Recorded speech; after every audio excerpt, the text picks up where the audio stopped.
Hello from Growing Monarch Homestead. It's been a while. I haven't actually made a video since we had our loss on the homestead. So that loss was one of our ewes, and I did do a little one, but didn't really talk on it. So I am out to gather eggs and just kind of walk the property a bit, show you some things that I'm doing, and yeah, so the ducks are moving slowly but surely in a turkey net and in a little, I don't even know what you call it. I guess it's just a chicken tractor. I don't know what the official name of that chicken tractor is, but anyway, it has the ducks, the pecans in it, and they're 5 weeks old, and we have not sexed them yet. We have a couple different options on that, but since they're only just a little less than halfway through growing out, the ones that we are going to process, the others we will be using as egg layers to be more sustainable and just keep ducks on the property and incubate the eggs. They're not really the greatest mamas, so we'll be incubating. And yeah, so that's kind of a new thing. Our drainage is still an issue. Gonna put our dogs in because they seem to want to make all the activity, which isn't much on our little dead-end street, their business.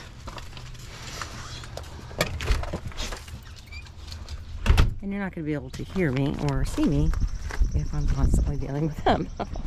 So, sorry about that. So yeah, we still have this drainage thing, but we've had some rain, and of course, you know, Carrie works, and I've been dealing with the sinus stuff, so I haven't really been getting on the tractor and that kind of thing. Large machinery isn't my thing when I'm not up to par. I'm not going to get on a piece of large machinery and drive around.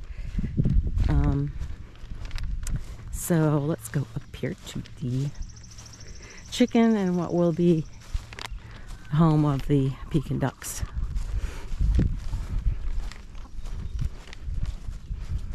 You strutting your stuff. Finally got hoses. They would reach way out here. And when I say way out here, as I'm huffing and puffing, right there on the house where we our only water source.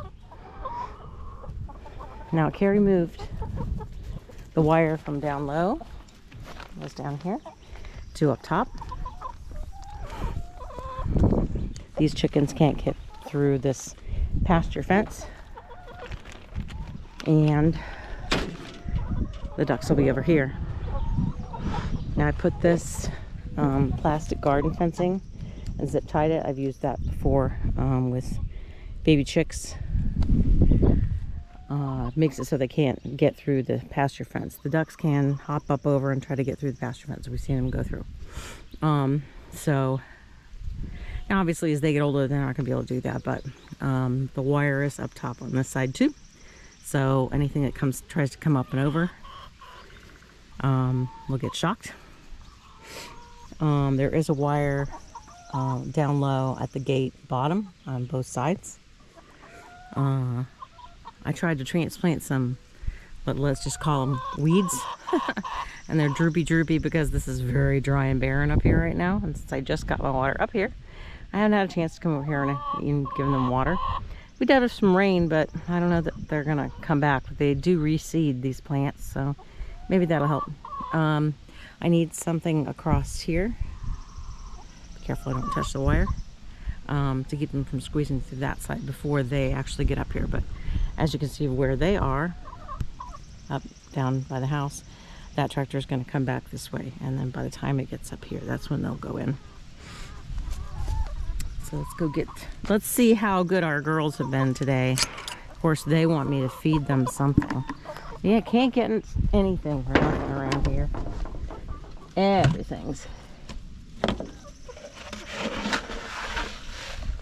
Ain't that right? I let them scratch for that.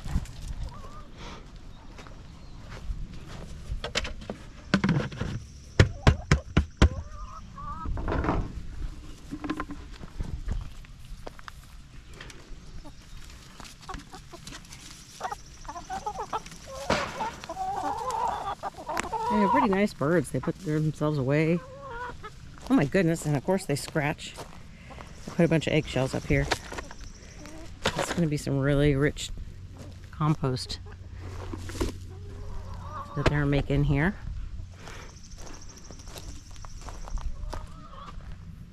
At some point, I think he's going to try to connect these to the bars too, just like these are. So I'll have some extra nesting. Not that they use that one. Somebody's got some molting going on here.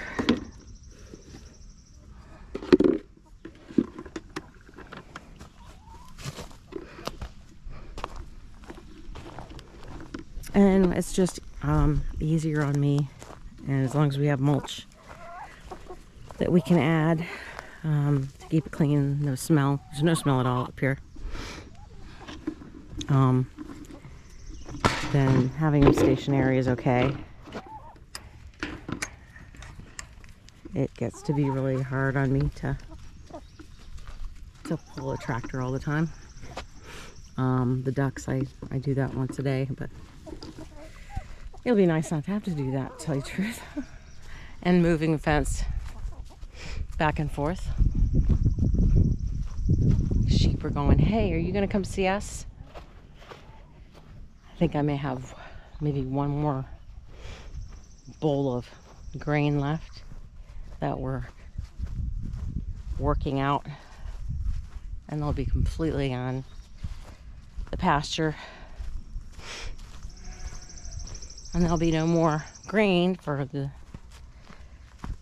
lambs use until they're rebred, probably in late September, by a loner lamb or a loner ram, hopefully. That's our plan anyway. I drop these eggs at the back door, walk through the desert. Well, I'm not going to drop the eggs because that would be a mistake. Let's see if I can set them down successfully. Yay, I didn't break them. This is our power source back here. That goes to the wire that you saw back there.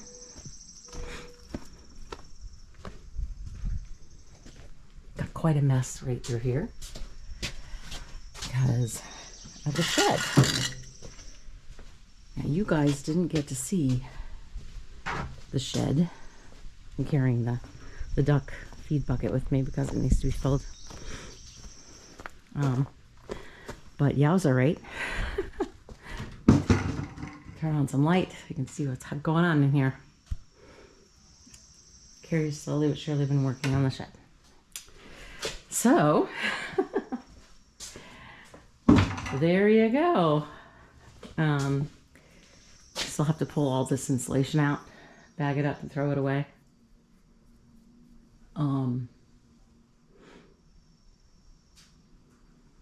So now there's no siding except for this up front, which he's going to take down. But the concrete that was poured went all the way up back here, but was blocked to get down in there. So, I'm sorry, down in there.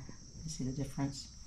That's where it appears to be have rods that go down into the ground. So I'm not sure exactly what.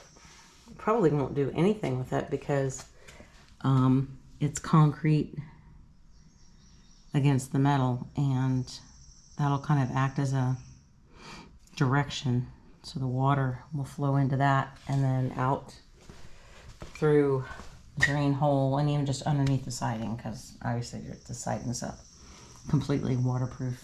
It'll seep out through the bottom. And then he'll take this all down here too and repair any wood that seems to be dry rotted or whatever. And we're going to come back.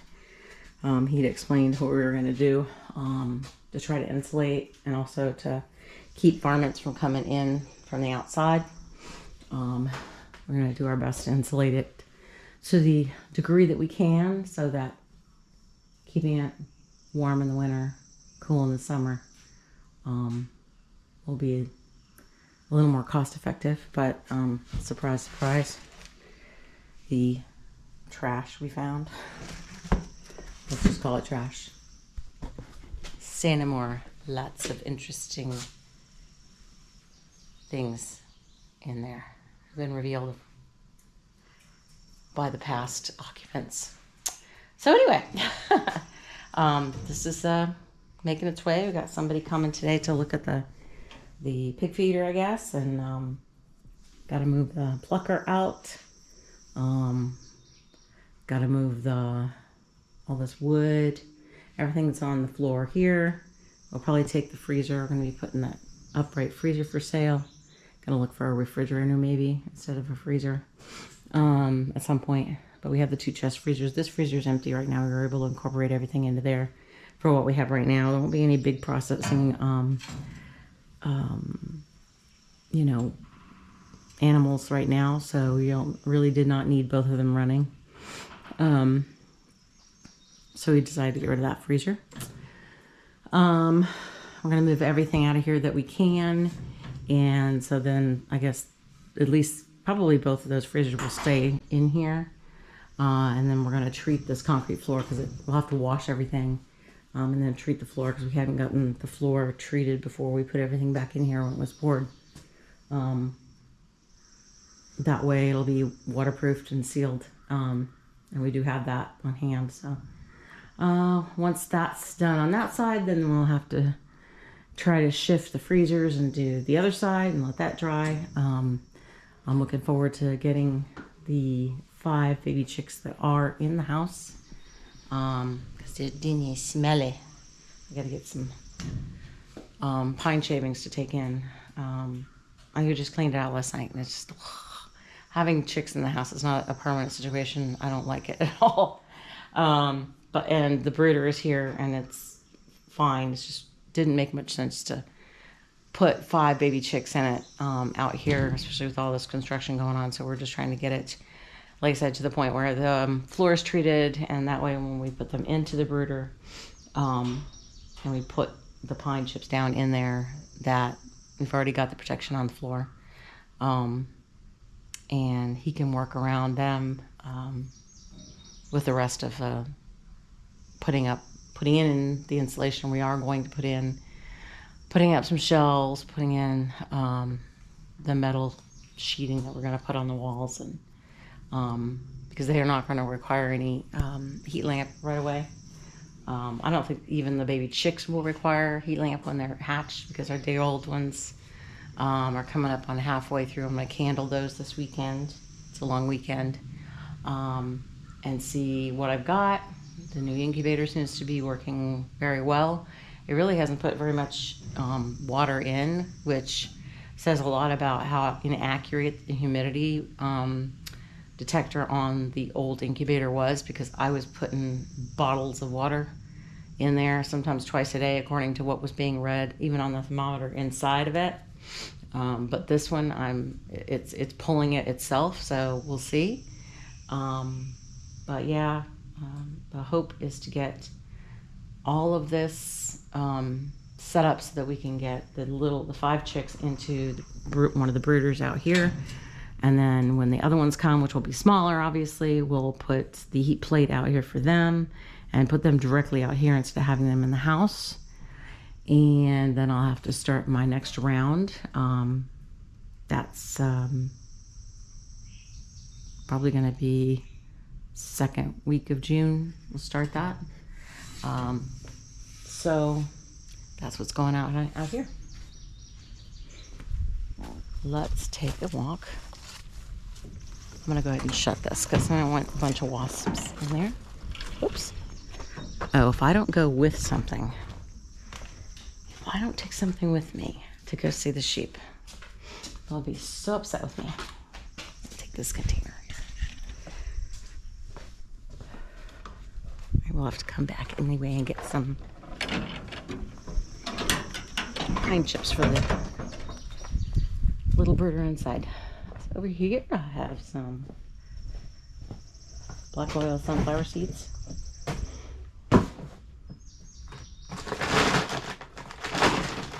I don't know what anybody else's opinion is of this, but I was told definitely to give it to your sheep. So take some out, not very much, because I'm not 100% sure about how well the rumen works with the lambs yet. So far I haven't seen any problems with them, so I'm thinking they're okay. Let's take a walk out and see them. Walk by my tomato plants. Lots of flowers on tomato plants and the peppers, but no, haven't seen anything yet. They're kind of crowded.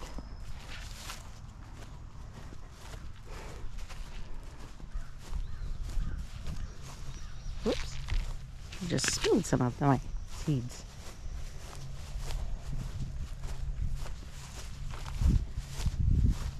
We still don't know what happened with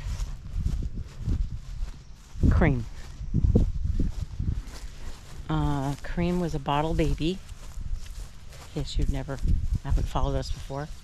Cream was a bottle baby that we got as lamb from semi-local breeder. And we got actually both of our female lambs, and we got a male from a different breeder. That lamb was processed due to him being very badly behaved. So we only had, from the ones that we originally started the lambing process with, we only had 2 females and a male. And like I said, we processed the ram after he mated with the 2 ewes, and they birthed 2 lambs, both females. Beginning of the week, I found in the afternoon, after having a really bad day and actually falling asleep for a couple hours, not even on purpose, I found her entangled in a Premier One fence. I say Premier One fence because we have 2 fences. Excuse me, dear. We have a pasture front fence with a wire on top, just like you saw up top. Hey guys. And then we have Premier One fences that we use inside that. Hey there, sweetie. The paddocks are small, but we're moving them frequently. Hi, sweetheart. Hey, be nice. So this is Sugar. She's always been a little harder on others.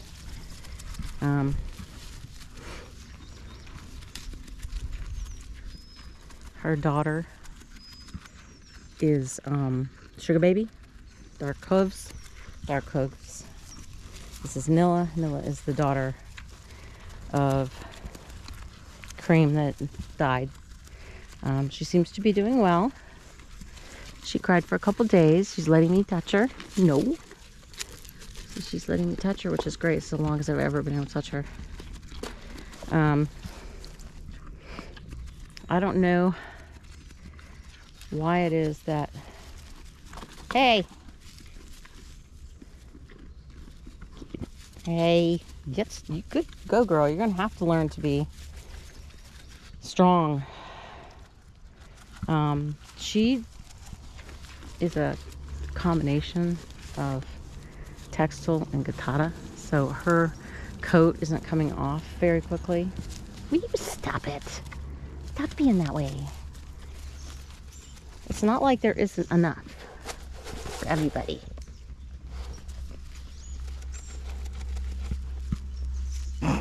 She's not gonna put up with you. She's being strong. I'm proud of you there, Nilla. Oh, daughter didn't stand up to her. But yeah, I mean, the pasture's all coming in real nice. We do have some seed that we can reseed with, but we've been doing that in spots that we feel like needs to be seeded. But she seems to be adjusting well. And I'm glad of that. I was very worried about it. I was reassured.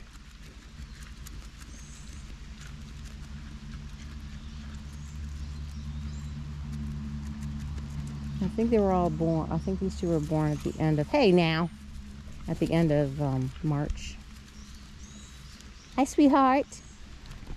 Hey, sweetheart. How's a Nilla girl?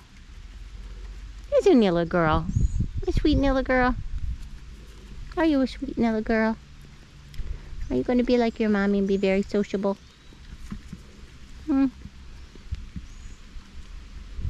Hello, Nilla girl. I got new boots and they're polka dots. Aren't they cool? You're a sweet girl. You say hi? Come to me willingly, like your mama used to? Huh? She's got pretty blue eyes. You got pretty blue eyes.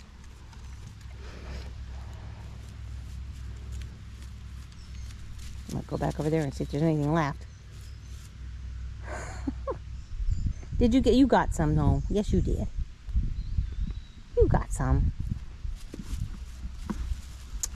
Oh my goodness, sugar. What is her problem anyways? What's her problem? She's got attitude. She's got some attitude. Are you gonna pee? You gonna do that whole pee thing because I'm right here? Bye.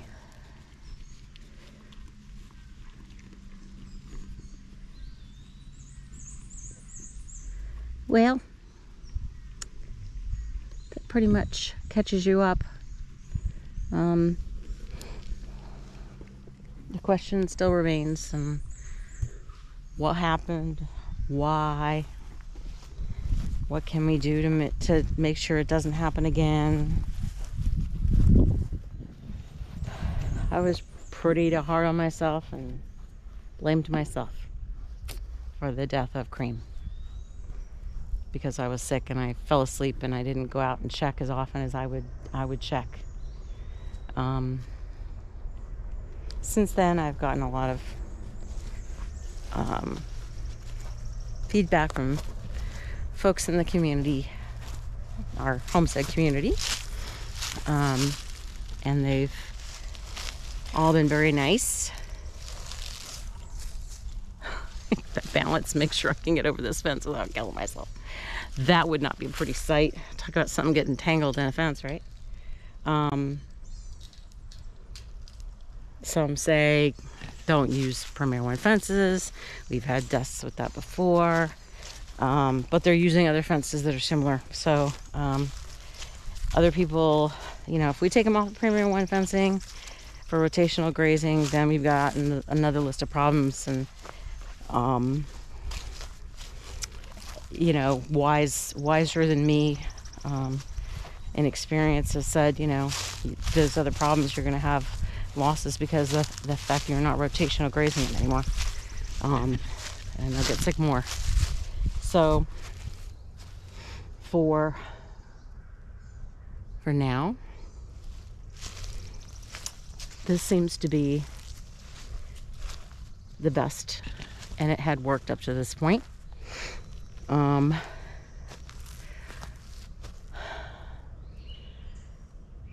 personal opinion about what happened is I don't think she was sick, so I don't think she was off a rocker and ran into the fence. People said she probably got spooked.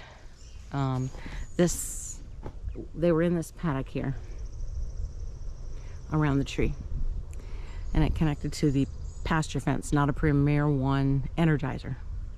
So it was attached to the top wire that runs along this pasture fence. Well, I've even seen the lambs stick their head through that pasture fence to eat the grass on the other side. So I know the lambs can put their face through there. I've also seen Cream put her face through there if she thinks she's going to get something fed. So she may have just been doing just that. She may have been sticking her nose through the holes in the pasture fence here, digging on some of this green stuff over here, and something came along and must have gotten pretty close to her, because she's familiar with most of the animals that live around here, dogs and such. And it scared her so bad that she pulled out, turned tail, and she ran for a spot that is, for all intents and purposes, burned into the ground. And I see it every time I go down to see the sheep. She became entangled in it, in that net, and I don't know. It's like I told my husband, I said, you know, what would I have done if I would have seen whatever happened? What would I have done to whatever it was that spooked her? What would I have done to free her? Oh yeah, I'd cut the power. That's a pretty quick fix, because the power connection was right up there. On the outside of the fence, I could have reached it. So yeah, I could have cut the power.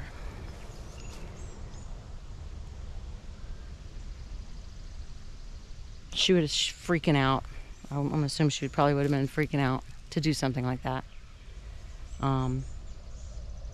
But her nose, her head, to the neck, her back end, feet, and hip were all entangled in that Premier One fence, which I've taken it out of commission to be examined, because when I plugged it back in, it was popping really badly, and I didn't want any problems. So Carrie's going to see what he can come up with on it and what kind of damage there is, and I might call Premier One and see what they suggest. I would have cut it. If I had to, I would have cut her free. If she was freaking out, I would have just cut it. Just to save her. What if? Sometimes there's good what ifs, and sometimes there's bad what ifs, and that one is a bad what if. So it was a freak accident that we pray will never happen again, but it might. And we're going to keep our fences tight. We're going to move them frequently. We're going to keep an eye on our predator pressure, and if we need to put some cameras up to find out what is spooking them, if we can, and go from there. So on this beautiful Friday, Memorial Day weekend, I bid you adieu, and I hope you have a safe weekend, and God bless you, and love on somebody. Make sure somebody knows they're loved, especially our military, past, present, and future. Thanks again. See you next time. Bye.